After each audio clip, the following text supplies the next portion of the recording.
নাই। তখন হযরত আনাস ইবনে মালিক রাদিয়াল্লাহু তাআলা মা তিনি ভাবতে লাগলেন, আমার এই যে ছোট্ট ছেলে আনাস, আমার এই ছোট্ট ছেলে আনাস, এইটা আমার সবচেয়ে বড় সম্বল, সবচেয়ে বড় সম্পদ। এটাই আমার প্রিয় সম্পদ, সবচেয়ে আমার ভালোবাসার বস্তু আমার এই আনাস। তো এই আনাসকে সুন্দর কাপড় পরিধান করে আল্লাহ রাসূল সাল্লাল্লাহু আলাইহি ওয়াসাল্লামের কাছে নিয়ে গেলেন।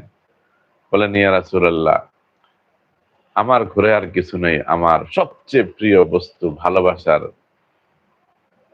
এবং সাধনার বস্তু, সেটা হলো আমার আনাস, কলিজার টুকরা।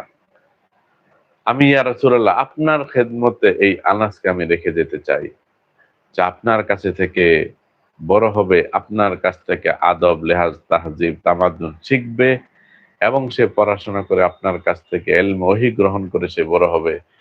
আর সাথে, সাথে আপনার এই টুপিটাকে আপনার অজুর পানি আগিয়ে দেওয়া, আপনার এই ছোটখাটো কাজগুলো সে করে দিতে পারবে এবং তার মাশাআল্লাহ ছোট হলেও তার বুদ্ধি প্রশংসা করাই লাগে ইয়া রাসূলুল্লাহ। আমি চাই আমার এই সন্তানটা, আমার এই কলিজার টুকরাটা আপনার পবিত্র জিন্দেগির পাশে থাকুক। আমার এই স্বপ্নটা ইয়া রাসূলুল্লাহ আপনি কবুল করেন। অনেকে অনেক রকমের হাদিয়া নিয়ে আইসা আপনার সাথে সাক্ষাৎ করছে ইয়া রাসূলুল্লাহ। আমি আমার এই সন্তানকে আপনার জন্য হাদিয়া দিলাম। ওগো আল্লাহর পয়গম্বর, মেহেরবানি করে আপনি আমার এই সন্তানটাকে কবুল করে নেন। দেখেন তো রাসূলের প্রতি